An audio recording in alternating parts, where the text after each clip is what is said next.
Buenas tardes, bienvenidos a esta presentación del Instituto de Estudios Peruanos, en este caso en colaboración junto con el Centro Cultural de la Universidad del Pacífico. Hoy queremos presentarle un libro que saldrá dentro de muy poquito, titulado Políticas Culturales y Ciudadanía, Estrategias Simbólicas para Tomar las Calles, de Víctor Vich. Este es un libro especial que hemos publicado en el Instituto de Estudios Peruanos, que es el resultado de una colaboración interinstitucional entre 4 instituciones, 2 instituciones peruanas y 2 instituciones argentinas. Es un libro que se publica en simultáneo en el Perú y en la Argentina, que tiene como coeditores peruanos al Instituto de Estudios Peruanos y a la Universidad del Pacífico, al Centro Cultural de la Universidad del Pacífico, y por parte de Argentina tiene como coeditores a la Universidad de Rosario y al Consejo Latinoamericano de Ciencias Sociales, CLACSO. El texto van a poder encontrarlo en sus librerías dentro de muy poquito y reúne 10 ensayos del profesor Víctor Vich, en los cuales analiza diferentes estrategias para tomar y para convertir las calles, el escenario urbano, en escenario de reivindicaciones culturales y reivindicaciones de derechos humanos. Ustedes pueden ver acá la portada del libro, que como les digo va a estar disponible dentro de muy poquito.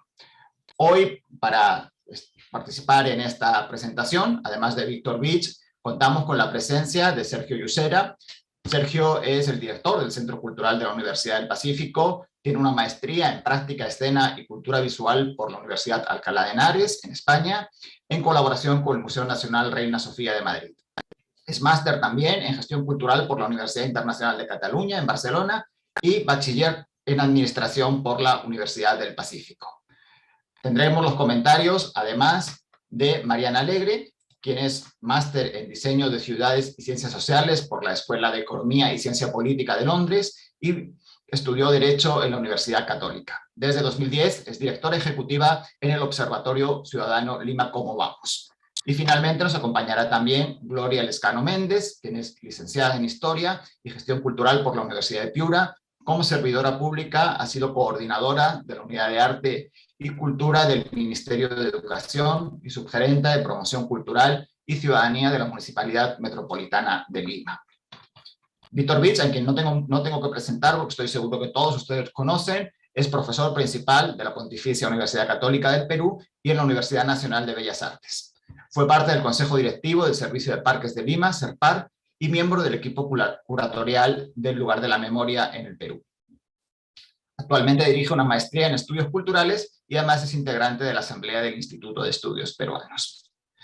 Para esta presentación voy a dar primero la palabra a Sergio Yusera como coeditor del libro y posteriormente tendremos los comentarios de Mariana y de Gloria y a continuación las palabras de Víctor Vich. Sergio, cuando tú quieras.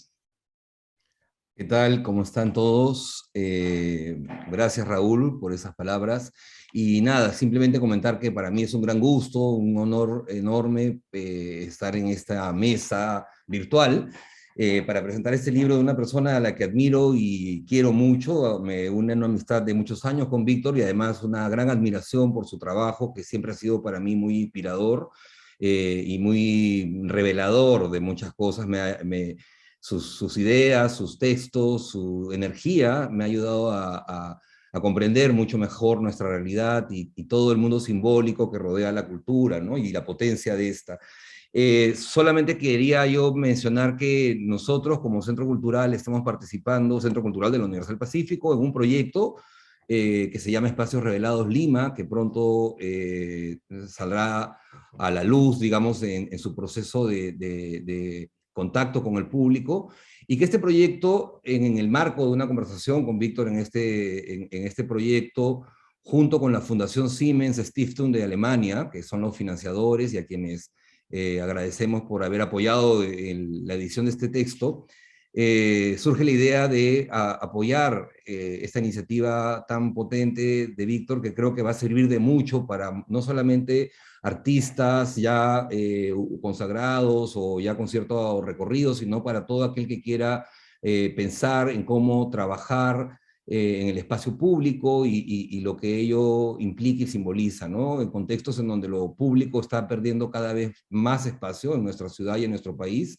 nos parece sumamente relevante e importante que textos como estos surjan y nos den herramientas a quienes trabajamos en el ámbito de la cultura y el arte para pensar sobre lo que hacemos y cómo lo hacemos. Y bueno, sin mayores preámbulos, los dejo con las comentaristas, con Víctor, y agradezco la posibilidad que nos han dado de participar en esta edición del texto. Muchas gracias, Sergio. Como Sergio bien ha señalado, esto es un libro que tiene un doble propósito. Por un lado, es un libro para participar en el debate de ideas sobre la manera en la cual se pueden defender y operativizar en las calles los derechos ciudadanos, y también es de alguna manera, Víctor y los comentaristas nos lo van a decir más adelante, una suerte casi de manual a partir de un conjunto de casos de análisis, de casos concretos de intervenciones urbanas. El libro, como les contaba antes, va a estar disponible dentro de un par de semanas. Todos ustedes pueden apuntarse en los comentarios de Facebook de esta presentación o bien enviar un mensaje por interno al Instituto de Estudios Peruanos y recibirán gratuitamente, tendrán preferencia en el libro y recibirán el libro con gastos de envío gratuitos a todo el Perú. Voy a dar la palabra ahora, en primer lugar, a Mariana Alegre. Como les comenté, Mariana tiene experiencia en diferentes ámbitos de las políticas culturales y en estos últimos años ha sido la que tú quieras, tienes la palabra. Muchísimas gracias, Sergio, Raúl, Víctor. Es un placer estar aquí con ustedes y bueno, compartir las palabras y los comentarios con Gloria, que es también una gran amiga con la que hemos coincidido en varios espacios. Quería confirmar que me están escuchando bien. Siempre hay que hacer este tipo de gestión previa. Buenísimo, excelente. Entonces, algunos me imagino se preguntarán qué hago yo aquí comentando un libro sobre arte cuando mi trabajo pues está enfocado en temas urbanos, y creo que es un poco a partir de justamente esas coincidencias que hay entre en la convergencia entre lo público como escenario, que es donde, por ejemplo, también nos hemos encontrado con Gloria en varios espacios de trabajo y en varios espacios de comunidad. Perdón que acá tengo unas notas en función de lo que había estado leyendo el libro el fin de semana. Entonces, quizás mi primera reflexión va en la línea de justamente esta idea de público, ¿no? ¿Qué cosa es lo público y qué cosa es lo colectivo, ¿no? Que en este caso el autor Víctor Vich se pregunta y se cuestiona en la primera entrada de su artículo, de su libro. Y en ese sentido, ¿qué cosa entendemos como público, como colectivo, como lo común en un modelo de sociedad tan individualizada y cada vez más, además, privatizada en la que nos encontramos viviendo, ¿no? Entonces, es entonces la ciudad, el territorio, el espacio público, justamente el contexto y el entorno de eso común, de eso que nos hace a nosotros parte de algo, como era antes quizás el concepto de nación, ¿no? El concepto de patria, que ahora está tan mal atendido, ¿no? Justamente a puertas del Bicentenario, ya empezando este nuevo periodo de vida republicana. Entonces, sí, ahí encontrarnos con la reflexión que hace el autor en relación al espacio de lucha, ¿no? Y al espacio de tener lugares para generar estas presiones y estas tensiones y liberarlas, que ocurre finalmente en espacios usualmente públicos y abiertos. Por eso, cuando miramos un poco la historia del uso de la plaza desde una perspectiva de espacio público, nos vamos a encontrar que sociedades que suelen procurar ser más agresivas o más opresoras, más represoras, acaban restringiendo el uso justamente de la calle, que es el lugar donde la gente se encuentra, ¿no? El lugar de lo común. Entonces, cuando miramos cómo actúan dictadores en distintas partes del mundo, en la región, vamos a encontrar justamente prácticas y políticas en torno a prohibir el uso de la calle, los grupos de ciudadanos, cualquier idea de colectivo acaba siendo destruida, ¿no? Cuando hemos pasado por dictaduras recientes en nuestra historia republicana, encontramos también como la destrucción, por ejemplo, de otros espacios comunes, como los sindicatos, como las asociaciones, son también parte de las políticas para lograr hacerse del poder de forma más permanente, ¿no? Ahí donde, como bien dice el dicho, divide y reinarás. Y ahí es donde Víctor nos trae, y un poco desde el pronto el enfoque desde el cual yo voy a entrar a esta charla y a estos comentarios, un poco esta idea del derecho a la ciudad que Henri Lefebvre plantea en sus libros y que luego el profesor David Harvey recoge también en uno de sus textos, en varios de sus textos y de sus investigaciones, pero en concreto desde la perspectiva del libro de Ciudades Rebeldes. Y ahí es donde esta lógica y esta idea de entender el colectivo, lo común, tiene que ser leída con cuidado porque no podemos caer en una suerte de romantización del concepto o una suerte de edulcoración de la necesidad de generar cambios y revoluciones a fondo y no simplemente maquillajes. Y eso es bien importante porque la crítica que vamos a encontrar justamente al tomar la idea del derecho a la ciudad o la idea de lo colectivo y de lo público desde una perspectiva institucionalista es que justamente estamos trabajando desde dentro del sistema y no queriendo de repente entrar a generar una revolución real desde la raíz, porque claro, seguimos insertos dentro del modelo en el que nos encontramos. Y es ahí donde encuentro yo atractivas los múltiples ejemplos que Víctor nos plantea en el libro, donde vamos a encontrar casos tanto vinculados pues, al arte o a la acción más política, o temas más vinculados de repente a lo estético y la arquitectura, que es finalmente la reflexión final que acaba haciendo él en relación justamente a esta idea de la estética. Pero sobre todo hacia finalmente ese mensaje que tenemos. Con Gloria hemos tenido, yo he tenido el placer de coincidir con ella no solamente en espacios vinculados a puntos de cultura y a arte y a la lógica justamente de redes y trabajo colectivo desde la diversidad de artes y de cultura que existe, que es también otro de los conceptos que el autor plantea, de qué cultura estamos hablando, la mía, la tuya, la de todos, y porque además suele haber este cariz más asociado a la cultura positivo, pero también este cariz más de las artes más elitistas, ¿no? Creo que todavía esa es justamente una de las grandes revoluciones, ¿no? El entender que la forma justamente de democratizar el arte es aceptar que el espacio público como tal es el escenario principal, ¿no? Donde las actividades libres, abiertas y gratuitas pueden ocurrir y donde por lo tanto se acerca más a la ciudadanía y por lo tanto a la construcción crítica de pensamiento colectivo también crítico. Pero ahí es donde entran quizás algunas preguntas, ¿no?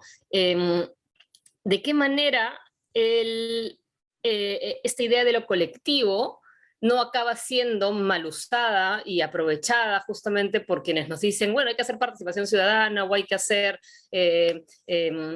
trabajo pues, con actores y comunidades, pero en realidad acaban solamente marcando un checklist de requisitos por cumplir dentro de un proceso de participación vacío y poco serio, ¿no? Versus un proceso que realmente implique un esquema de participación donde requieres, donde esto implica asumir además los riesgos de que la participación acabe dando por resultado que aquello que estás planteando no va, ¿no? Y por lo tanto eso desde una perspectiva del Estado, y aquí regresando al concepto de esta idea de que el gestor cultural podría ser convertido en un tecnócrata que menciona Víctor, es relevante, y no solo para el sector cultural. Nosotros lo vemos desde la perspectiva urbana en general, en todos los sectores donde el funcionario público, sea municipal, del gobierno central, pues quiere innovar, pero el sistema no le permite, porque el error, sobre todo en el sector público, es castigado, ¿no? Y es penado, o sea, se van los funcionarios públicos, ahora en la previa hablábamos de por qué uno u otro no se manda a asumir un cargo mayor,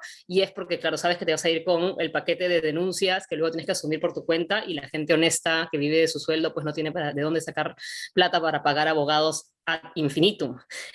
Y bueno, ahí regresando un poco también a estos conceptos del autor, esta idea, y quizás es donde también me voy a centrar, esta idea del gestor cultural más militante, eso me parece sumamente importante porque nos demuestra esta necesidad de largo aliento que requiere el trabajo en torno a impulsar uno u otro tema. Y eso mismo lo vemos desde el trabajo dedicado y esforzado y muchas veces muy mal reconocido, ¿no? Que realizan en general grupos, personas y grupos activistas o personas que buscan generar influencia o incidencia a nivel de políticas públicas u otros, donde los procesos de cambio y de transformación realmente demoran, ¿no? Temporadas larguísimas, ¿no? A veces uno dice, oye, no te cansas de hablarle a las mismas personas sobre el mismo tema toda la vida, porque sabes que los funcionarios cambian, las gestiones cambian, cambian los intereses, y por lo tanto la presión que tienes que tener para llevar adelante ese objetivo común que tú quieres ofrecer de manera conjunta, pues es ardua, ¿no? Y eso mismo ocurre en el tema de las artes. Lo hemos visto con los ejemplos que nos planteaba Víctor en relación, por ejemplo, a temas vinculados al racismo, esta escuela en San Bartolo de lengua quechua, o inclusive a la quizá todavía batalla infinita de Carlín por este esquema de 4 horas de trabajo, que yo también me apunto, por favor, donde me inscribo, pasen la voz, que suena pues esta idea de utopía que también Víctor mencionaba hacia el final y hacia el colofón de su libro, como justamente en realidad un esquema de acción concreto, real y ahora, y no simplemente este sueño que no nos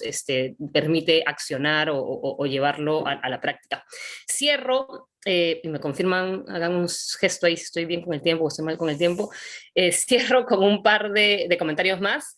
Uno en torno quizás a las experiencias que se recogieron en el artículo de ambiente. He tenido oportunidad de conocer en más detalle al menos 2 de ellas. Por un lado, el de Colectivo Emergentes, donde un poco el relato que hace Víctor sobre justamente los niños que deciden ocupar el espacio verde, los 2 metros cuadrados que se ofrecían ahí de gras sintético además, efectivamente no eran parte de la performance, eran una real apropiación, quizás al inicio tímida y luego mucho menos tímida, que realizan justamente aquellas personas con menos prejuicios, ¿no? En este caso niños, niñas, y a diferencia de adultos. Y por otro lado también el grito, digamos, ambiental de la muestra de Futuro Caliente, también con miras a la COP20, donde también coincidimos de manera muy interesante, porque justamente es en ese contexto que el proyecto en el que yo trabajo, que se Ocupa tu Calle,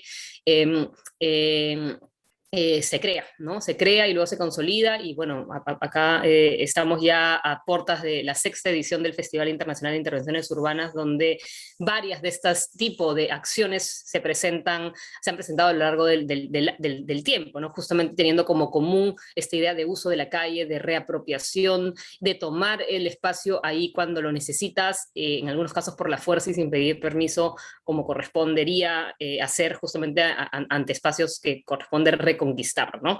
Y es en ese sentido que quería un poco terminar desde esa manera, y quizás también terminar con un último comentario, que es un término que yo estoy usando mucho, y de hecho que estoy en un proceso de, no sé, investigación pausada, ¿no? De esas cosas que no tiene tiempo para investigar de todo, pero que las va pensando y rumiando a lo largo de los años, que es justamente el concepto de desobediencia urbana, ¿no? Nosotros hablamos de desobediencia urbana para esa resistencia, esa acción consciente o inconsciente, para ir contra una estructura, un sistema, una norma, una creencia, una ideología, inclusive una infraestructura, que no hace más que afectar tu calidad de vida y por supuesto no te suma en nada, ¿no? Nuestro ejemplo preferido son los puentes antipeatonales que nos plantan para que los autos vayan más rápido y no tengan el fastidio de frenar para que un par de peatones insignificantes como la gran mayoría de personas crucemos la calle, pero también es una suerte de estrategia y de grito que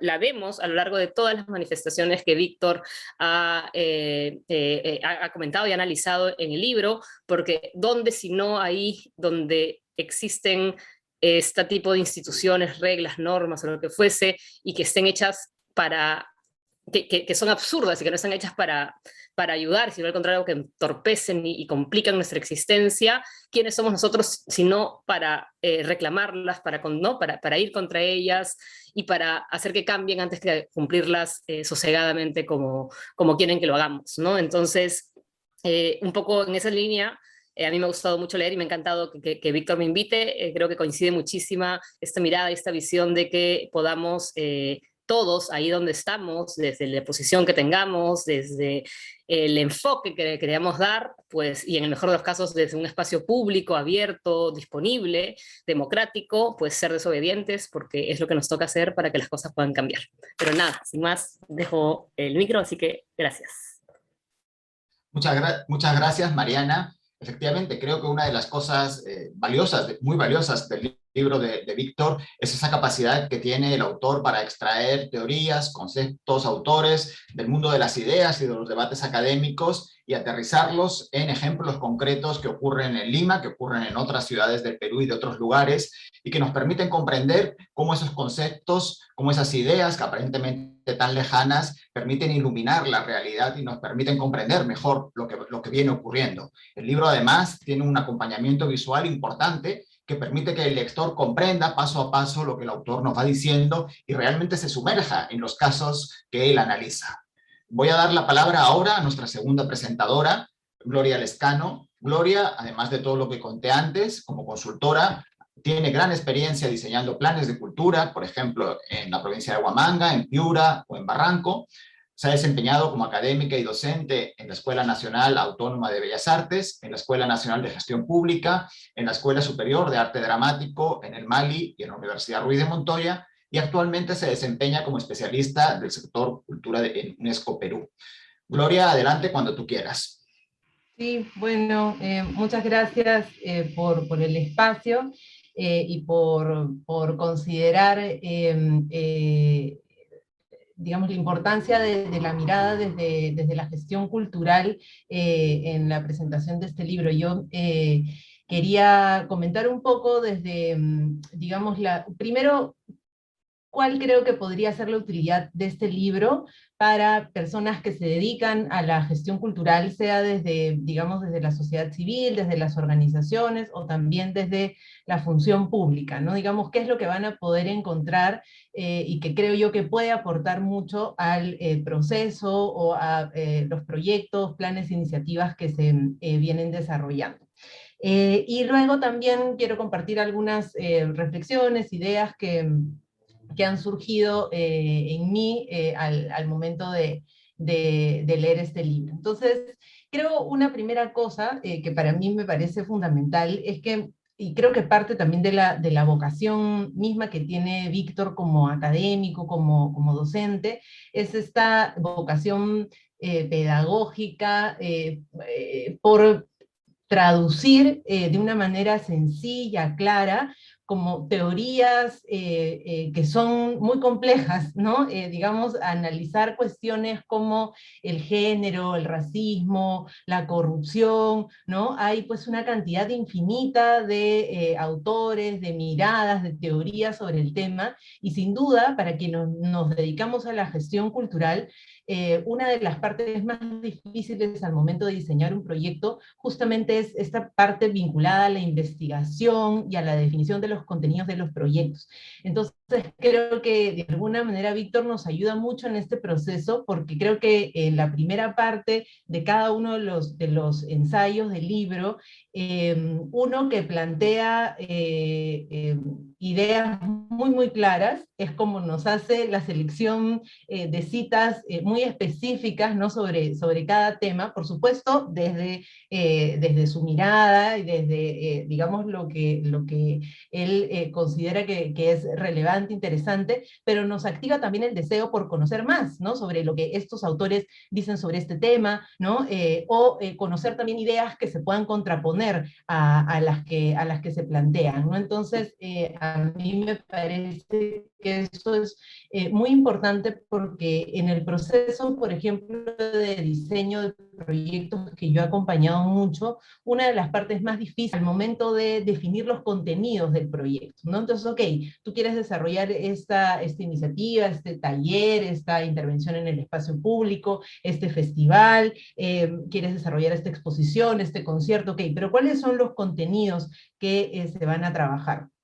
Y cuando son proyectos vinculados a temas de ciudadanía, hay una dificultad, ¿no? Por encontrar, digamos, dentro de la infinidad de libros que pueden haber, por qué concepto me voy, qué teoría elijo, y, digamos, puede haber ahí dificultades de tiempo para poder asumir esa tarea. Entonces creo ahí que Víctor da este conjunto de conceptos y teorías de manera muy precisa, y también nos da en la bibliografía una batería pues de autores y de libros como para iniciar un camino al momento de investigar. Entonces creo que eso es, digamos, tiene un valor muy importante en este proceso vinculado a la gestión de proyectos de cultura y ciudadanía. Luego creo también que se generan nuevas reflexiones sobre el quehacer del gestor y de la gestora cultural, ¿no? Creo que el libro dibuja muy bien el rango amplio de capacidades que debemos ejercer. Hay, digamos, siempre en el campo de la gestión cultural un enfoque, ¿no?, que de alguna manera parametra el trabajo del gestor cultural relacionado a, bueno, el gestor cultural es el que se encarga de las cuestiones o administrativas de los proyectos, o es aquel que consigue los recursos para el proyecto, y cuando se habla de recursos, específicamente se habla del dinero que se necesita para hacer el proyecto. Entonces es como el perfil del gestor está muy circunscrito a estas dos cosas, financiamiento económico y administración. Y para mí como gestora, justamente, digamos, tengo una preocupación porque se descentre un poco nuestro rol de solamente esas dos funciones, ¿no? Y creo que, por supuesto, que conseguir el financiamiento para un proyecto es fundamental, pero creo yo que no es el objetivo de la gestión cultural, ¿no? Es una consecuencia de haber desarrollado, digamos, un proyecto con, digamos, una investigación seria, un diagnóstico claro, un análisis crítico, una posición política, ¿no? Un análisis de data y de información, una coherencia al momento de determinar los objetivos, ¿no? Entonces creo que el financiamiento y conseguir los aliados y tal, decantan, por supuesto que hay que hacer estrategias para eso, claro que sí, pero no serían posibles sin, digamos, tomar en cuenta estas otras características importantes, y creo que ahí Víctor lo plantea de manera muy clara, ¿no? Y también disparó en mí también una idea, ¿no? Víctor plantea estas 4 características del gestor, de la gestora cultural, que lo hace también en su libro anterior, Desculturizar la cultura, que también recomiendo mucho que todos lo podamos leer, vinculada a, por supuesto, el rol de etnógrafo, ¿no?, que está vinculado a investigar, conocer el territorio, el espacio donde se va a trabajar, el curador, ¿no?, en relación a ordenar los contenidos, ¿no?, con determinados enfoques, la militancia vinculada a esta posición política y a esta vocación, ¿no?, que existe en el rol del gestor, y por supuesto al ámbito más administrativo y ya de la gestión en sí misma. Y pensaba yo también que un rol que podríamos agregar, o que podría ser también transversal a todos estos, es el rol de la comunicación, ¿no?, del comunicador. Creo que un gestor, una gestora cultural, es clave que sepa comunicar los proyectos en diferentes sentidos, no solo para que, digamos, vengan personas a participar del proyecto, la propuesta que yo estoy haciendo, sino también para, en el proceso previo, por ejemplo, de diseño del proyecto, convocar aliados, recoger opiniones, recoger voces, comunicar la idea del proyecto, para que éste pueda obtener aliados, obtener también recursos, ¿no?, y que permita convencer a otros, ¿no? Creo que esto está muy ligado a este tema que menciona Víctor, del rol militante, ¿no? Y creo que la militancia tiene que ver con eso, ¿no?, con saber comunicar también y convencer sobre estas propuestas, y creo también durante, por supuesto, para convocar a los participantes, para generar ya el proceso en sí mismo de la ejecución del proyecto, pero también en el post, ¿no?, posteriormente al proyecto, cómo comunicar los resultados, cómo seguir tejiendo alianzas con los aliados que se han conseguido en el proyecto y tal. Creo que ahí hay un rol en la comunicación que es fundamental, y que también surgió un poco como idea luego de leer de recordar un poco esta propuesta de Víctor, que está más detallada en el libro anterior. Y creo también, en mi caso, el libro ha sido también un dispositivo que ha activado mi creatividad, ¿no? Y creo que es muy importante tener esa herramienta, ¿no? El día a día de todos, en general, en el tiempo que vivimos, por supuesto, dificulta que uno pueda recuperar la emoción o la convicción por desarrollar determinados tipos de proyectos, ¿no? Creo que todos los que trabajamos en arte, en cultura, tenemos una sensibilidad fuerte en relación a las situaciones que estamos viviendo en los últimos tiempos, pero también creo que el día a día muchas veces hace que esas sensibilidades de alguna manera las tengamos en algunos casos controladas por salud mental también, porque es difícil, digamos, entregarse de lleno a eso que nos preocupa, a eso que nos aqueja, a eso que nos duele, pero que muchas veces activa esta necesidad de desarrollar proyectos, es una pulsión que tenemos dentro, ¿no? Pero que el día a día hace que muchas veces también las tengamos que controlar, o esconder, o tapar, o decir en este momento no, más adelante, y creo que el libro lo que hace justamente, en mi caso, ha conectado con esas sensibilidades, y de alguna manera ha hecho que cosas que me preocupan, cosas que me aquejan, digamos, poder activar ese dispositivo de decir, oye, es importante, o recordar que es importante generar este tipo de propuestas. Yo ahora, en el último tiempo, estoy visitando, por contar un ejemplo concreto, una playa en el norte chico que se llama Caleta Vidal, que es un espacio que tiene una biodiversidad muy importante, es un espacio natural muy importante, y que en el último tiempo está teniendo un problema de contaminación muy, muy fuerte, y es muy doloroso ver ese espacio con esa problemática. Y yo he estado conviviendo con eso, por supuesto, con preocupaciones, ¿no?, sobre el tema y tal, pero el libro, y lo he leído estando ahí, ha dicho, bueno, puedo hacer un proyecto en donde puedo convocar artistas, creadores, ¿no?, para de repente poder generar algunas acciones que nos permitan generar conciencia, o despertar la sensibilidad colectiva de quienes habitamos ese espacio, para poder hacer algo con respecto a esta problemática ambiental que está surgiendo. Entonces me parecía como importante compartir que también este libro ha tenido el efecto de activar, ¿no?, esa sensibilidad que estaba ahí, como poder pensar en cómo concretarlo en un proyecto, y creo que tener estos libros que disparen esa inspiración es también importante. Luego tengo acá mi cronómetro me he puesto para no pasarme del tiempo, y solo veo que me queda poquito. Quería solo compartir unas 3 reflexiones finales sobre el libro, que tienen que ver un poco sobre esta necesidad de generar algunas evidencias sobre el impacto de acciones como las que se plantean en el libro, ¿no? Hay una parte que me llamó bastante la atención en el proyecto de los proyectos de ciudadanías X que hablan sobre los temas de género. En un momento Víctor cita, ¿no?, a algunos de los gestores de las iniciativas, y Víctor pone, ¿no?, ellos con mucho orgullo dicen que este tipo de proyectos no se pueden medir con números, ¿no?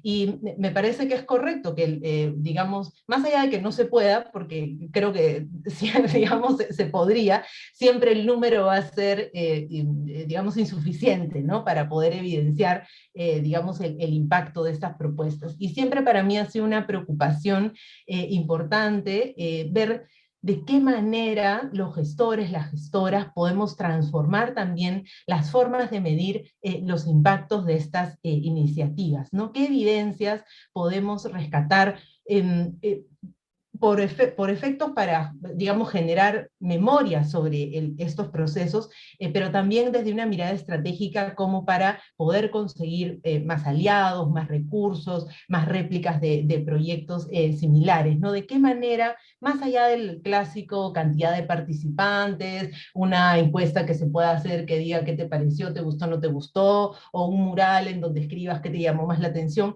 qué otras cosas podríamos activar para ir generando evidencias del impacto de este tipo de iniciativas que nos permitan generar confianza, y posibilidades de diálogo con aquellas personas que no están convencidas aún del impacto de este tipo de propuestas, ¿no? Más aún si es que aspiramos a que esto se trabaje desde el sector público, ¿no? Porque sabemos, por un lado, que en el sector público mucho es voluntad política, porque muchas cosas se hacen sin tener, por supuesto, alguna evidencia o alguna estadística al respecto, pero creo también que es cierto que en muchos casos la voluntad política sobre estos temas es mínima, ¿no? En todas las corrientes políticas de cualquier gobierno, de derecha, de centro, de izquierda, es difícil que las prácticas culturales se entiendan más allá del eventismo, más allá de una cuestión pragmática, una cuestión instrumental,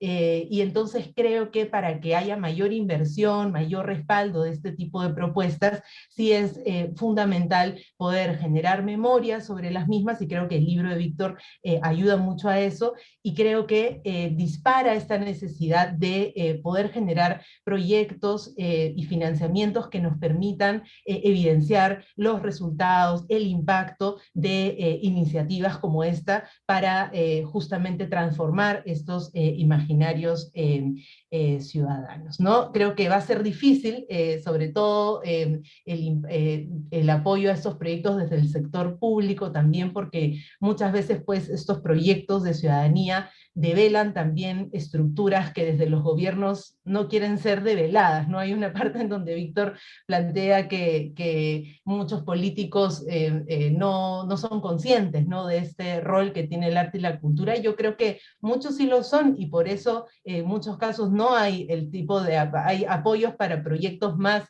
desde el otro lado, ¿no? Más eventos más vinculados a un entretenimiento que adormece, o eventos más vinculados a eventos más políticos partidarios, pero muy poco para este tipo de proyectos o iniciativas, ¿no? Porque creo que justamente yo creo que sí hay una conciencia sobre ese rol, y en muchos casos las oportunidades para poder apoyar este tipo de iniciativas no se dan justamente porque hay muchas cosas que no se quiere que sean develadas o puestas de manifiesto. Entonces creo que iniciativas como estas en muchos casos van a estar siempre más ancladas a la autogestión, van a estar más ancladas a procesos autónomos, y creo que eso les da un valor también importante, y que la gestión cultural y las características de la gestión cultural como las que Víctor plantea en el libro justamente son claves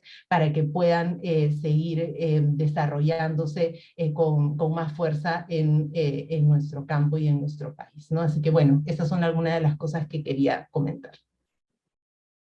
Muchas gracias, Gloria. Como has señalado, creo que una dimensión del libro de Víctor, como en realidad de todos los libros de Víctor, es que está pensado como un libro de combate. O sea, Víctor no aspira a ser neutral, Víctor aspira a formar parte de estas disputas ciudadanas por el espacio público, por los sentidos comunes, por la construcción de espacios de convivencia.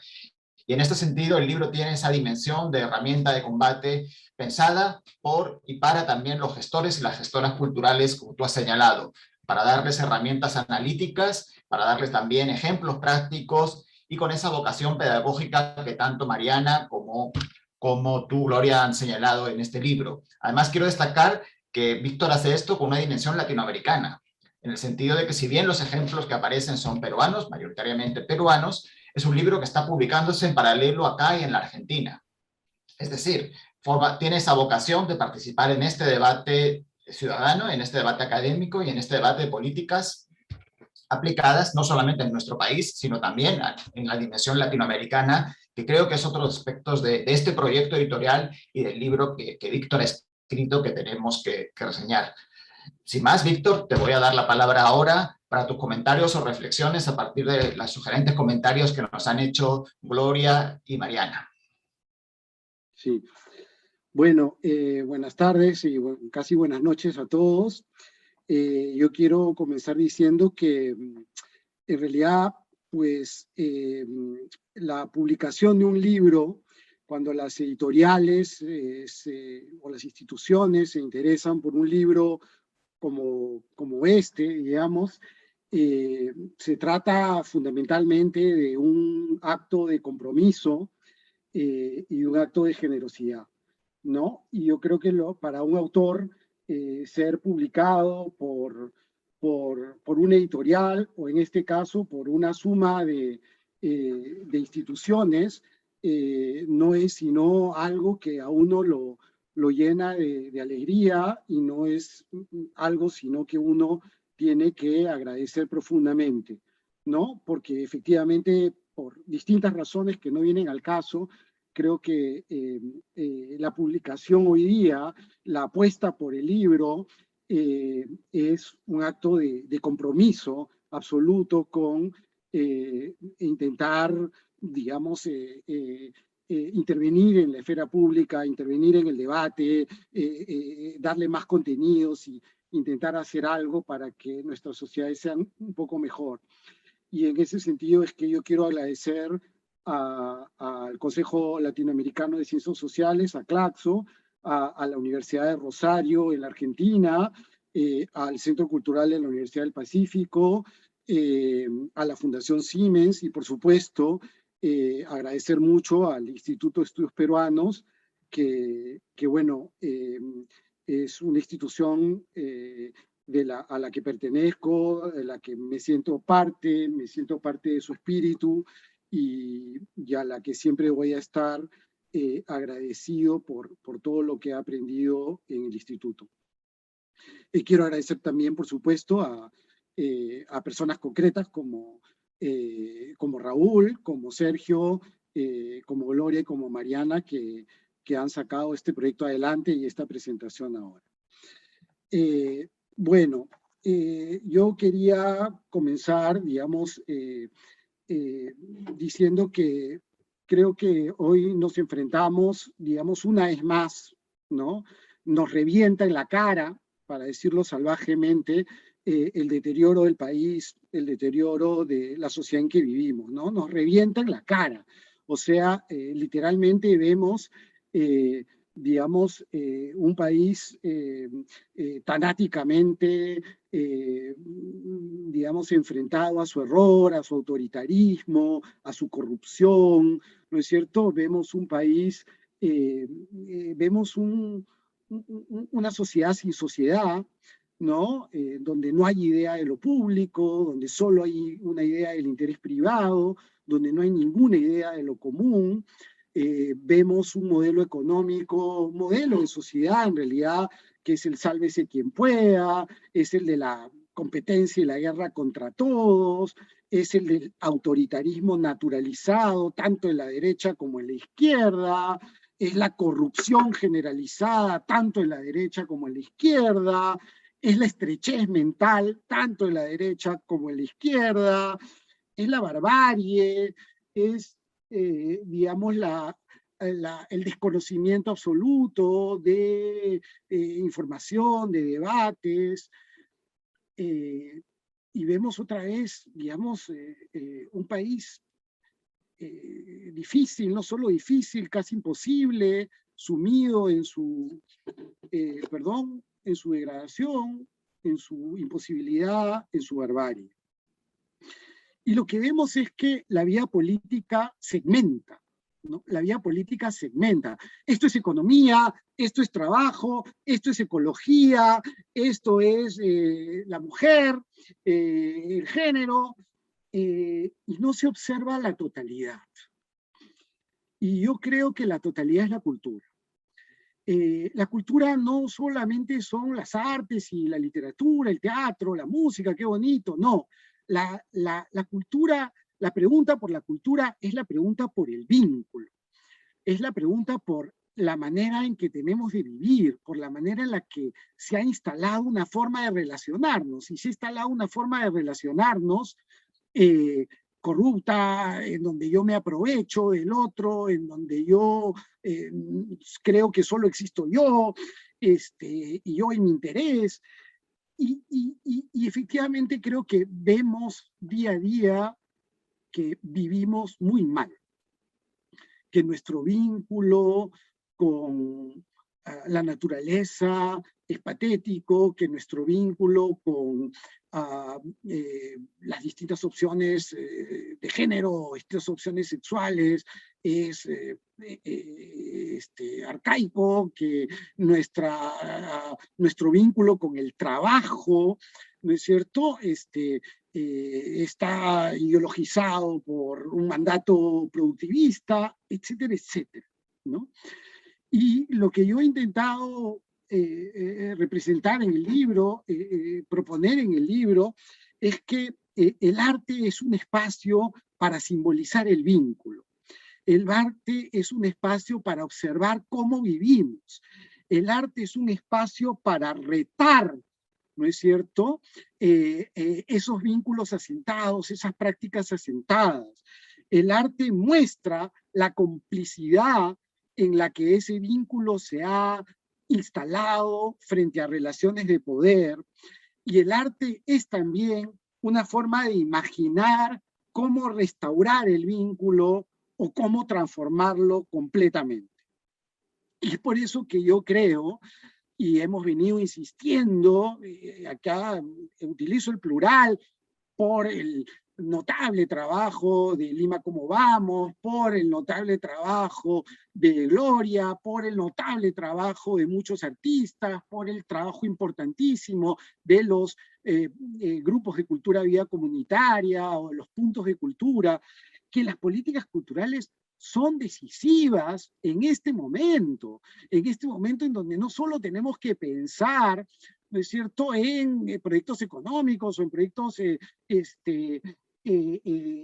género o en proyectos de derechos laborales, sino tenemos que reeducarnos como sociedad, reeducarnos todos, ¿no es cierto? No solo los niños y los adolescentes necesitan educarse en este país, sino todos tenemos que reeducarnos, ¿no?, para llegar a consensos mínimos acerca de que sin una idea de lo común, sin una idea de lo público, literalmente no es posible seguir viviendo así. No es posible construir un país.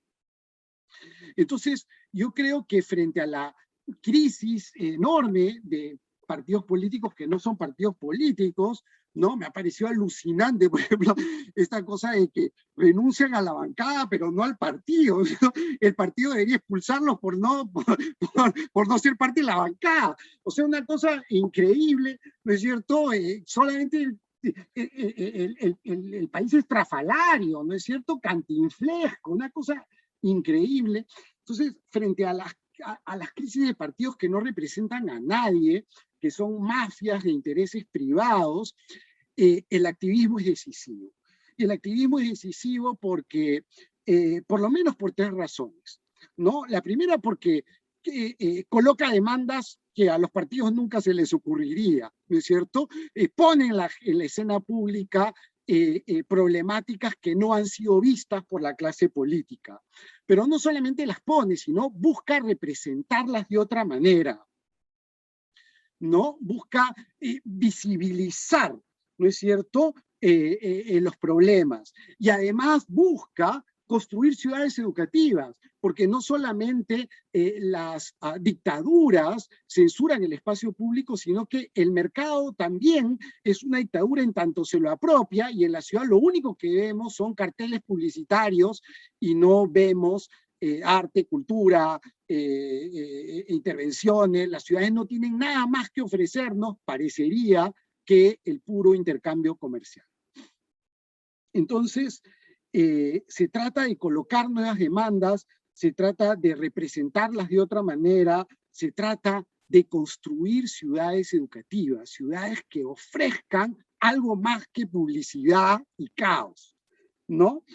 Yo lo que he intentado en el libro es mostrar ejemplos de lo mal que vivimos y mostrar ejemplos de cómo las artes y en la intervención en el espacio público visibilizan estos problemas, no solamente los colocan en la agenda pública y al mismo tiempo convierten la experiencia urbana en un espacio educativo, convierten a la ciudad, a las calles, a las plazas, en una pequeña escuela en donde el transeúnte que pasa por ahí y ve esa performance y ve esa intervención, dice, regresa a su casa y dice, caray, con una nueva idea, con la sensibilidad afinada, de sentir que algo ha aprendido. Y yo creo que lo que hacen estas performances, sin, digamos, descuidar su intensa experimentación y búsqueda de nuevos lenguajes artísticos, de nuevas formas simbólicas, es recuperar una relación pedagógica de las artes, una relación helénica de las artes que hoy necesitamos con urgencia. Y entonces por eso yo he puesto ejemplos de muchos campos, desde la jornada laboral hasta las relaciones de género, el racismo, la relación con la naturaleza, la diversidad lingüística, la conservación del patrimonio, etc. Si algún aporte puede tener este libro, o si algo que haya en el libro que a mí me entusiasme mucho, es efectivamente el tema de la jornada laboral. Yo creo y sostengo que la primera reivindicación de las políticas culturales es el derecho al tiempo libre, ¿no es cierto? Es el derecho al tiempo libre, y que en ese sentido el derecho al respeto de las 8 horas por lo menos, o a la reducción inclusive de la jornada, es fundamental. Y yo creo que en la pandemia nos hemos dado cuenta de que cada vez más todo el tiempo que tenemos está tomado por el trabajo.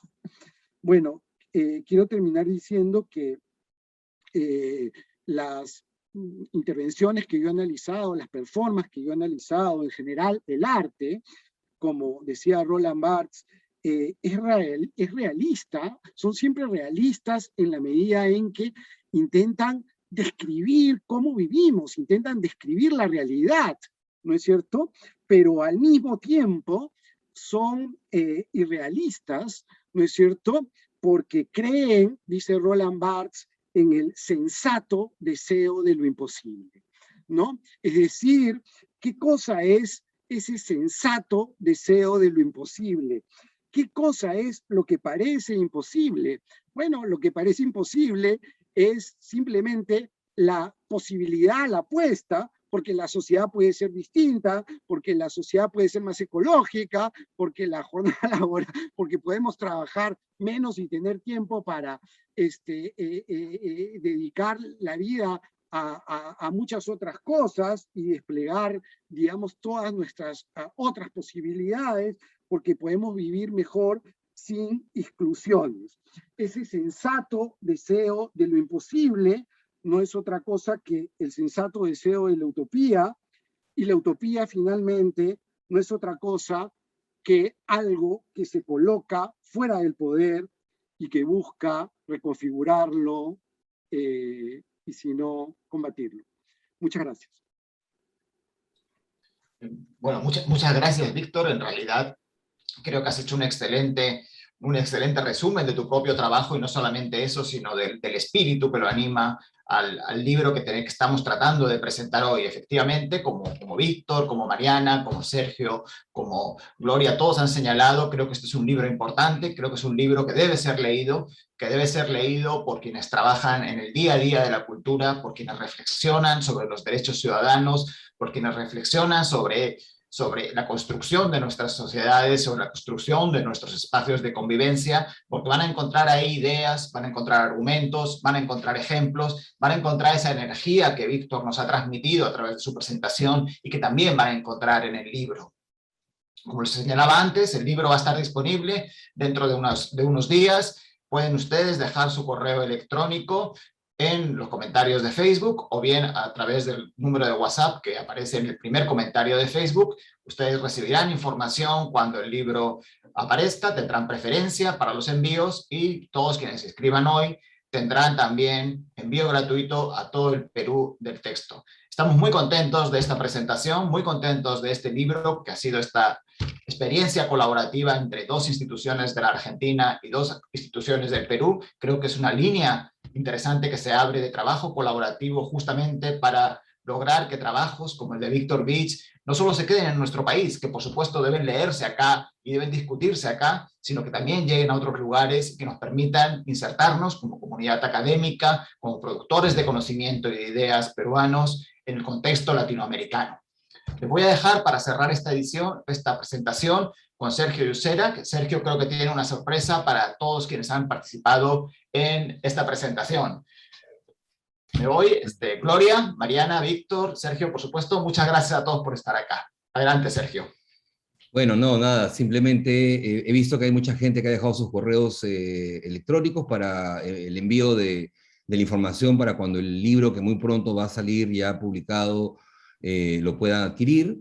Y les quería comunicar que va a haber un pequeño incentivo adicional, así que pasen la voz para que sigan escribiendo y sigan registrándose. Queremos compartir con ustedes una entrada virtual, dados los tiempos, para uno de los proyectos escénicos, visuales, ya no sé cómo definir esa categoría de escénico audiovisual, que sacaremos prontamente en noviembre, bajo la dirección de Alberto Isola, que creo que va a ser un proyecto muy interesante, como un incentivo adicional para aquellos que escriban y por su generosidad de inscribirse. Nada, eso, muchas gracias Víctor por este maravilloso texto y a las expositoras también, y a Raúl y al IEP por el trabajo de edición. Gracias. Muchas gracias, Sergio. Ya saben entonces, compren el libro, léanlo, utilícenlo. Muchas gracias a todos ustedes por estar acá hoy. Hasta la siguiente.